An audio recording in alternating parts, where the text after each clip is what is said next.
The remedy. The remedy. What's underneath the situation you don't realize? So let's examine with a critical eye. Put on your glasses and let it magnify the truth that lies hidden under all those lies. Cause everybody has nobility, and if you look beyond what your eyes can see, you'll see they're just like you and me, and now we're giving you the remedy. Welcome to the Remedy Podcast. This podcast is a project of WEBB Squared, a North Carolina nonprofit that works to increase wealth for Black businesses through connection, network, and opportunity. Our host is Stephanie Terry, the Executive Director of WEBB Squared, and our co-hosts are Associate Director Rinnie and myself, Mashallah Salaam. I am the Media and Production Specialist. In this podcast, we hope to bring consciousness to the racial divide and speak on emerging new narratives about race. Thanks for joining us today. We hope you will enjoy the podcast. Hey, Rinnie. Hey, Stephanie. Hey, Mashallah. How are you guys doing today? Hi. Well, I'm doing really good today. It's Podcast Tuesday. It sure is. I'm so excited. Yes. I love coming to work on Tuesdays because I know I get to talk to you beautiful women. Y'all get here early. I know. We do early morning recording, don't we? Yeah. That's just because it gets really noisy downstairs because they do like construction metal work or something. And they got the chainsaws and the whatever tools they're using to make lots of noise. Yeah. So, how was your weekend? Weekend was good. Should we tell our listeners that you were in a ballet recital / talent show this weekend? Yeah, we can tell them now because it's over. First off, the talent show was amazing. Yeah. It sure was. But the star of the show, well, no, there were so many stars. Yeah. But Josh was pretty amazing. He kind of came in. He wasn't even on the list, and he just closed off the talent show with this beautiful dance, this praise dance, and just got us all inspired. And oh my God, he's an amazing. So, let me tell you who Josh is. Joshua Weaver is a WEBB Squared entrepreneur, and he owns a business called JW Organizer.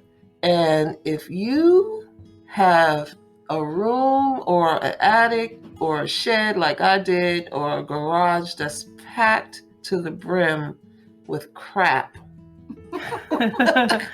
call Josh, because Josh, I promise you, he came we live out in the country, at 2:00 in the afternoon, and by 10 o'clock we had a spanking brand new shed. Wow. And we couldn't even open up the door. Like, there was no place to walk. And he loves doing this. He's crazy. Who loves cleaning crap? I don't know, but he is a very talented dancer, and I look forward to getting to know him. Yeah, it was inspiring. How old is he? I think Josh is in his maybe late 20s. Okay, yeah. And besides that, he's just so loving and positive and such a beautiful person. I really enjoyed his energy, his presence at the end. And I told you, after you guys all left, there was a dance party, right? No. For like a half hour, people were out there just dancing away. Oh, yeah. And speaking of dancing, Stephanie did a really awesome ballet performance. Y'all can't see my face. It's over. Yay! No, we had fun. Yeah, it was a great time. It was 9 months of intense training and workout for 3 minutes. Wow. The performance was 3 minutes. Do you realize that? It was really short. Yeah, I guess it's supposed to be the highlight of this show, and your act was the shortest of everybody's. Yeah, listen, getting a bunch of 50-year-old women in leotards and tights to try to do ballet. You're lucky you got 3 minutes. But it was fun. Y'all did a really great job. Yeah, it was fun. It was a piece of the Nutcracker, that music. Dun, dun, dun, dun, dun. So, anyway. Oh, and they had some Queen in there. Oh, We Will Rock You as a Yeah, that was a really interesting, like, awesome surprise. Like, I didn't expect that. Yeah. Yeah, you go from Nutcracker to Queen. African dance. Oh, yeah. Yeah, it was fun. We had fun. Thanks. Shout out to Tammy and the plant for putting on such a great community event. I mean, it was everybody out there. The kids were performing too. It was so funny. Anyway, so Josh, I know his mom, Wanda, and we were in the church choir together, St. Paul Amity Church in Chapel Hill, and his mom's amazing. And the first time I ever saw Josh dance was at church. And he was just always so good, you know, just like different. You see praise dance and it's like kind of the same moves, but no. Josh puts like his whole self and energy in it. So Josh Weaver, check him out, y'all. Yeah, I remember when I first met Josh, it was when I started going to the teen center, and I would see him dance, and I was like, wow, this guy is amazing. He actually came to one of my birthday parties, and we made this music video. Oh, wow, I didn't know that. Yeah, me and my best friend made up this song for biology, and I was helping her for extra credit. And we just put together this music and song, and they, like, him and his friends came and danced, and it was just so awesome. Wow. Nice. So this past weekend, I was watching a YouTube video. This guy has a channel called Black Media, and he was talking about what it means to be like an ally. And he was going from a media perspective, kind of breaking down movie tropes of different ways that people are allies. And he had kind of like started breaking it down into three different categories. One is the homie, the white person who kind of grew up, you know, in the neighborhood, and just by default of being present becomes a member of the community. And then the partner, and then of course the one that we all want to avoid is being like the savior, the ally savior. So, and that got to be, I started thinking about the fact that as part of our conscious conversation packages that we take to corporations, we actually do have a topic called race amity that we've talked, and we use the term amity around here, which stands for friendship. And I just thought maybe it would be an appropriate topic to talk about in our podcast. Yeah.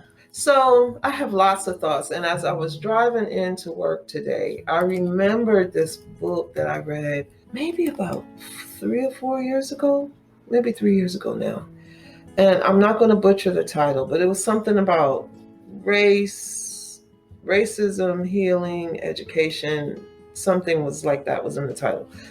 But anyway, one of the writers had this amazing analogy about Black and white people living in America. And he used a marriage as a comparison. And he was like, imagine, he was like, first off, we're in this country. Nobody's going anywhere. Right?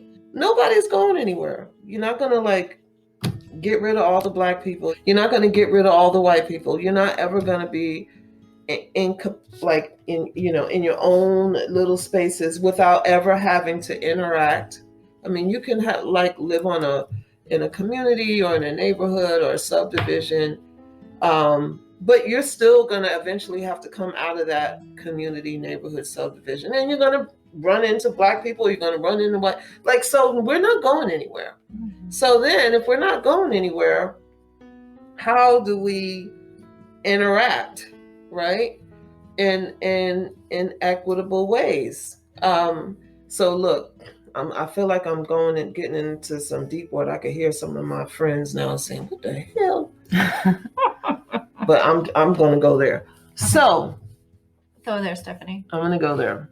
So how do we figure this out?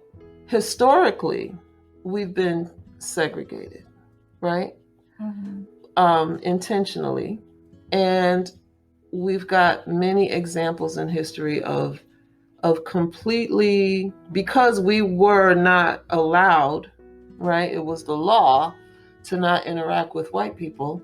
We had our own towns and we were self-sustaining. And even that didn't work, right? Because of jealous white people, right? Burning our stuff down. So there's that. And so, and since that time, or we've had our own communities and we've had like highways, just bulldoze them down whenever the dominant white society felt like they needed more land or more space, or it was more convenient or whatever. Just you know, the sky was bluer today, you know? And so the first thing I want to say, prefacing what I'm about to say, is that nothing can work without first establishing justice. And, you know, like just straight justice. Mm-hmm. Like, you know, you don't get to just do that because that's what you feel like. And so there's work to be done around that. Mm-hmm. You know, policy work, legislation work, you know, the whole civil rights movement, and, you know, there's work. But we also get to a place where, okay, while that is happening, because things don't just happen one at a time, you know, how do we develop the mindset to learn how to live together and forgive the past? Which, as soon as I say that, I already know I ain't forgiven. Well, and I'm just wondering about the term forgiveness. I hear that thrown out a lot, like you have to be forgiving. Is it that simple? What, you know, there has to be a reckoning at some point, and there, you know, we as white people have to really look at our culture and step up to the plate. Can we really be forgiven if we're not doing the work to make things better? Yeah, that actually reminds me of what I read, and someone said that in order for Black people to be able to get to that space where they can forgive, white people have to take accountability and actually be truly trustworthy and show that they actually care and do want to help in order for Black people to be able to step into that role of forgiveness in order for us all to work together. And it can't be done without white people acknowledging the wrong that has happened. Mm-hmm. Yeah, I hear both of you. We'll be waiting forever. We'll be waiting till the sun is blue and the moon is green. So are you saying that, what is your concept of forgiveness? I have such a whole different paradigm around forgiveness now. But the one thing I will say, it's actually a long conversation. It's actually worth vetting, because these are the thoughts that I have in my head. But let me just say some things about forgiveness. Forgiveness is never about the other person. It's always about you. It's always about a release for the person that was wronged. Sometimes, before you can understand something at like a bigger level, like let's take it to like an individual, right? And so if I was harmed, somebody stole something, or, you know, I hurt a member of my family, but there's so many different ways to process that kind of pain and trauma and grief, right? And I do know that anger and just hurt, right, is something that you probably carry with you. And I know that if at some point you don't reach a state of letting it go and accepting what happened and forgiving it, that it will consume you. It will consume you in a whole nother way. So there's like the trauma of what happened, and then not being able to mentally, emotionally make peace with that trauma will eventually destroy you. And so you actually empower the traumatic event because it's damaged you.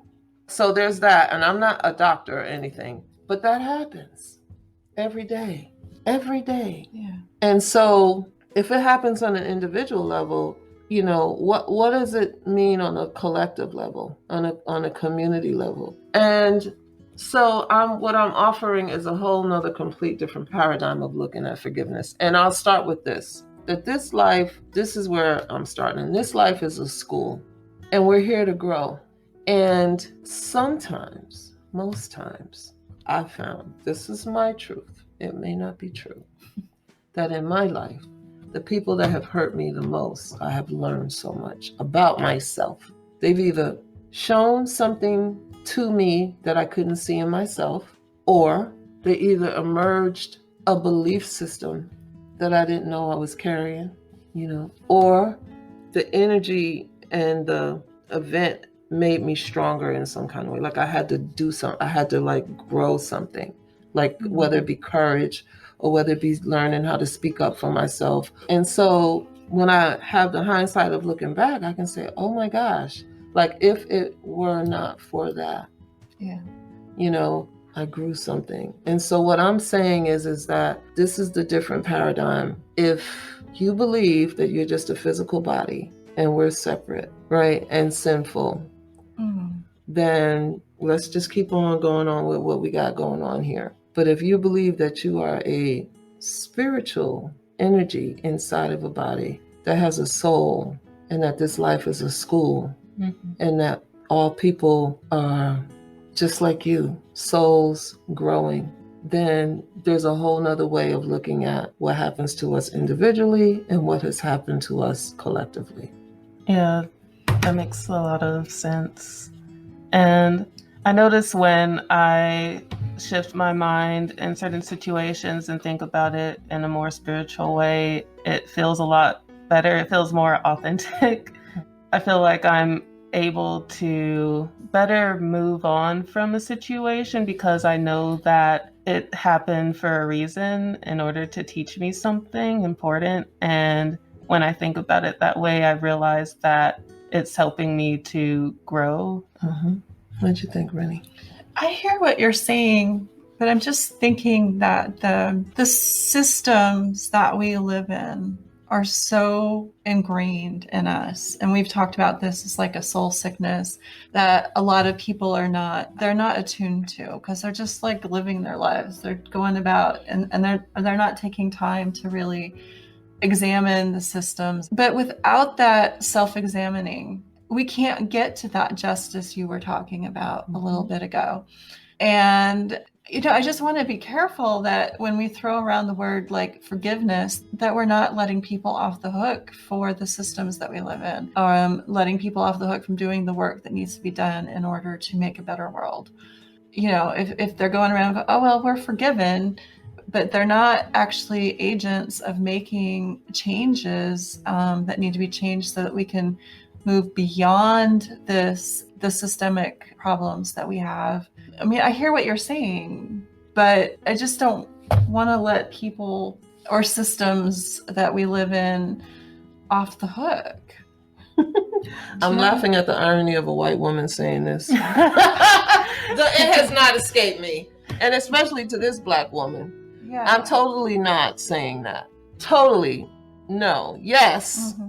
Of course. Right. But then it's like, I'm going so there's that physical, actual, intentional work that must be done in the paradigm that we're in right now. Absolutely. Right. That's a part of it. I'm going deeper underneath that. And I'm starting with the premise of who we say we are. Who are you? Who am I? And it's how we answer that question that emerges trajectories that are just way more powerful in transforming what we have right now. It's like, who do we say that we are? So yeah, who we say we are right now then that's what we have to do it that way. So what does that look like to be in that spiritual mindset while also holding people accountable? So, and I'm still working this out myself. I'm not going to act like I just have, so it means this. Hold on, let me get my Rolodex out.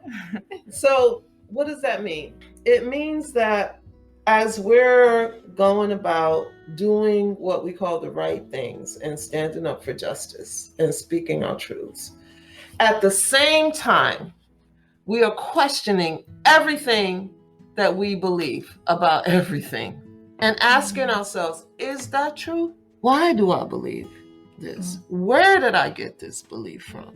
And that's the part that we're not doing. No, we're not doing it because we're doing the work that needs to be done, right? We're doing have plus do equals be, but we're not doing be plus do equals have. We're not understanding. This is my opinion. Maybe I'm not doing it. I'm not going to speak for the whole world. I'm just talking about what I see.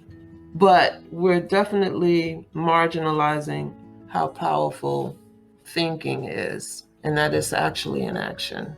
And that feeling and thinking is like one of the most powerful things that you can do as a human being. Mm-hmm. And we're not questioning our thoughts, our thought processes. You see in that on my wall in my office, what are they called? Cognitive biases. Cognitive biases. Most people don't even know what that is. Those are the implicit biases. And then like just false constructs in thinking. We don't learn that kind of stuff. We don't. We don't, nobody, unless you go to college and you're becoming a lawyer so you can figure out how to win your case in court.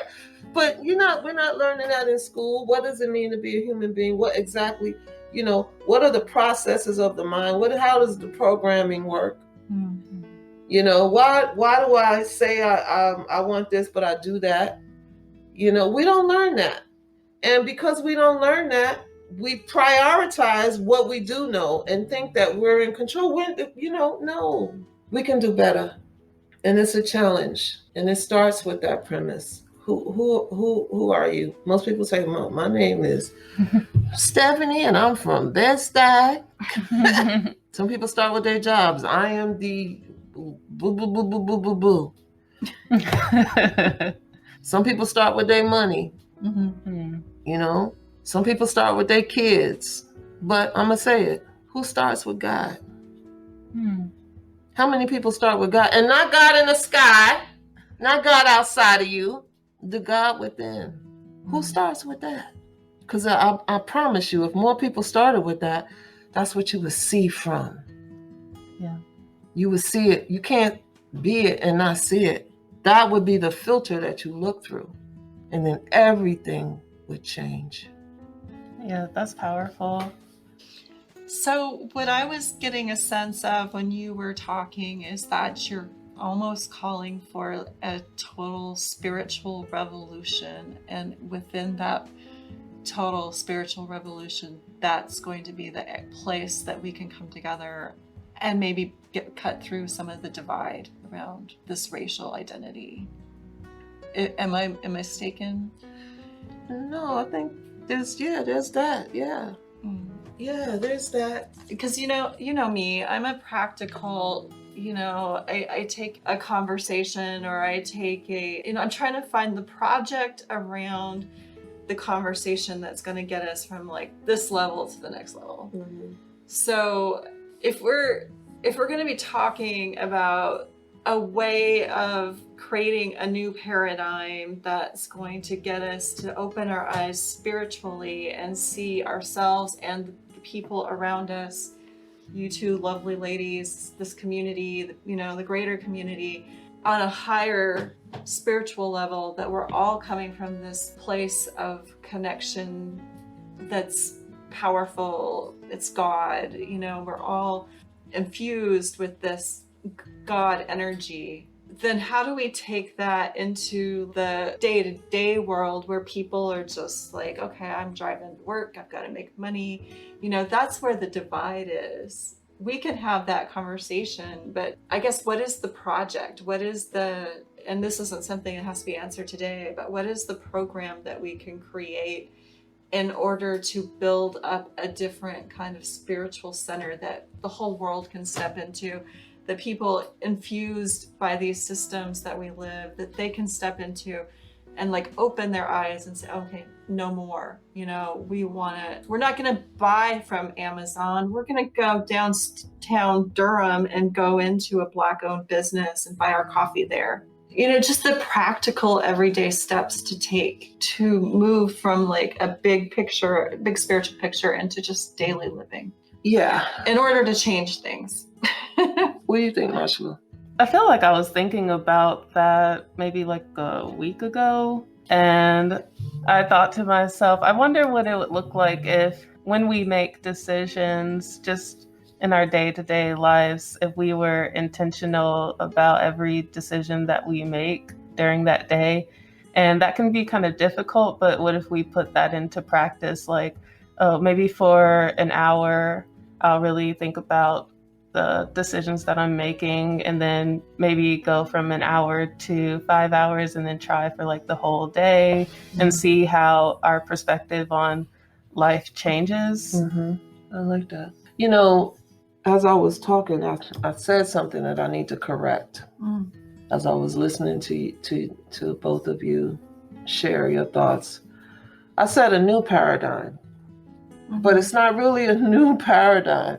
It's been here before, just emerged. There are indigenous cultures, African cultures. There was a Native American culture that lived prioritizing the spirit first, understanding the truth about, like they knew, like they know, and they knew. And that's why they didn't have all of this, like they were like the first environmentalists, because they understood the life force and they tried to live in a way that was in harmony with. And so it's not necessarily a new paradigm. It's one that has been discarded and called primitive, right? Yeah, when the Western philosophers got involved in Right, that were just like completely like materialists and objectifying everybody and saying that they had to, profit off of everyone, and it didn't. It started with religion. Let's call it out. Because as soon as you took God out of man and put him in the sky, and then added all these human qualities, the very first thing that, my opinion, that if you believe that our beliefs about God, that it's a he, let's start there, separate from us, somewhere in the sky and we down here, you've created a whole, I want to call it a cemetery, not a garden, of belief systems that just produce death and destruction and need and fear. If you think that you're separate from God, what else are you going to be but scared? Like, how anxiety producing is that? You'll think you're faulty, sinful, you'll always be in need, and then you'll always be competing for God's grace and mercy. It's crazy. Nobody talks about this. We haven't had a new idea about God in 5,000 years. But I mean, it's like, first off, at the Remedy, we go deep. And we're going to talk about all the stuff they say don't talk about. Religion, politics, raising kids. You're not supposed to talk about raising kids? Yeah, no, people get in fights about that. Oh, yeah. So, yeah, this is where this conversation went. Are y'all out there listening to me? Whoever wants to have this conversation, y'all need to join us in conversation. Do we have a Patreon? We do have a Patreon. We don't have any Patreon subscribers yet, but it will come because we offer some really cool things. If you become a Patreon subscriber, you can join us monthly in conversation, and you'll be the first to hear about the funky things that we will do in the new year when we start going live from the tasting room and things like that, which we will get into in a future podcast. Yeah. So, and then you just get to know that as a Patreon subscriber, you get to know us personally and be able to sit and have conversations with us instead of just listening to us. Yeah.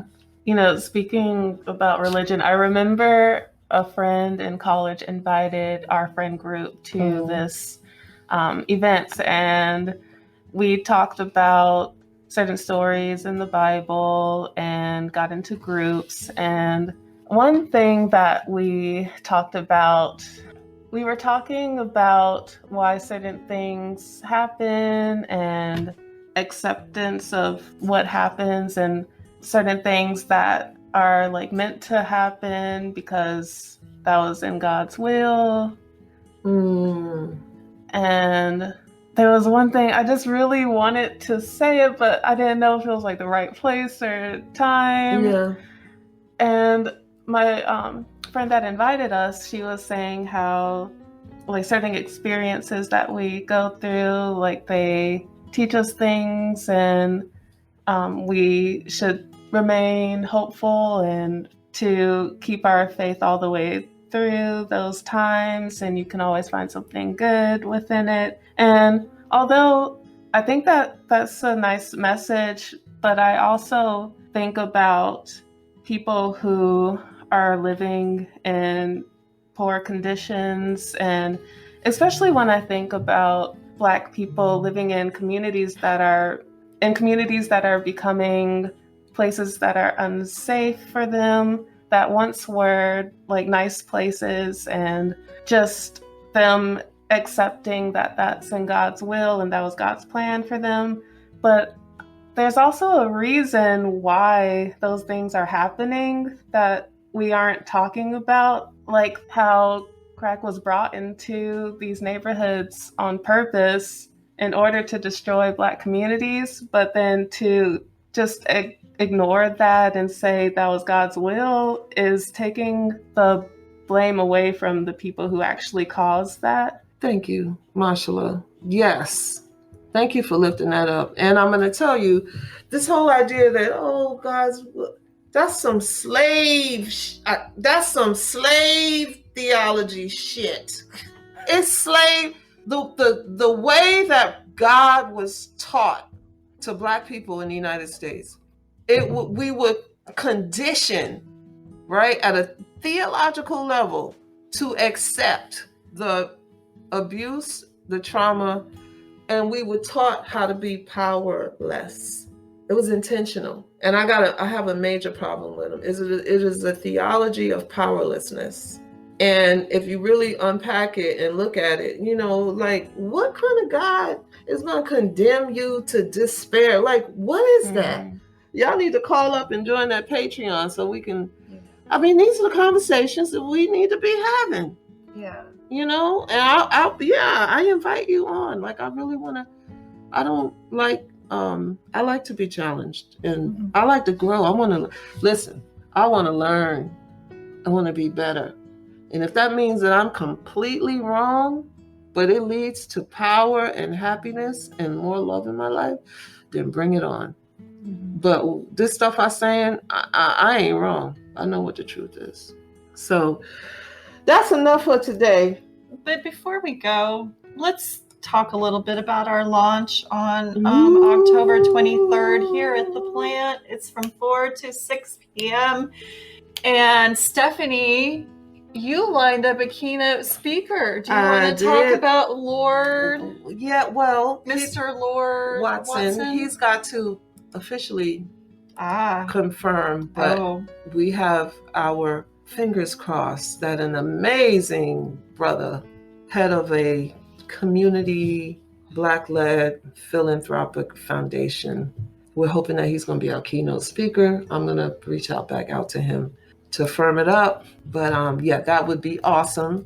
We've got a surprise musical guest. So the theme for our launch, October 23rd, from 4 to 6 in downtown Pittsburgh at the plant. Y'all need to go ahead. The tickets are ready. You can buy tickets. The theme is a history of entrepreneurship through music. But it's actually going to be through the arts, because we've got some poets. We've got a comedian, Rob Santos, coming from Connecticut, who is hilarious.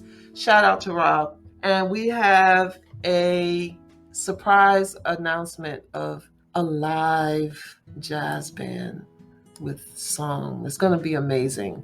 I'm super excited.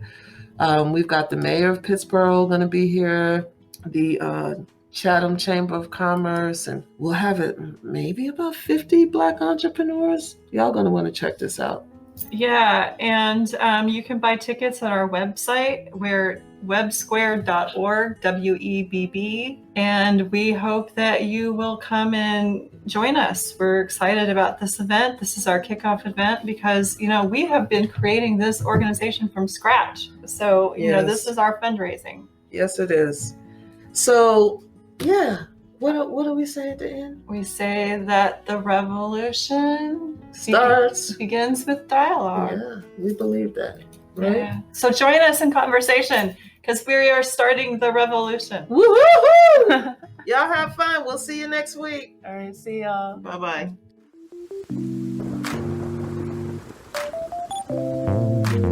This has been a joint podcast of WEBB Squared and Afro Future Productions. For those of you interested in learning more about our work at WEBB Squared, you can find out more at webbsquared.org. Don't forget to subscribe wherever you listen to podcasts. This is our conscious conversation. We hope you will subscribe today on your favorite podcast platform. Join the Remedy Membership Forum on Patreon to join us monthly for our members-only discussion. That's it for today. Until next week, thanks for listening. What's underneath the situation you don't realize? So let's examine with a critical eye. Put on your glasses and let it magnify the truth that lies hidden under all those lies. Cause everybody has nobility, and if you look beyond what your eyes can see, you'll see they're just like you and me, and now we're giving you the remedy. The remedy.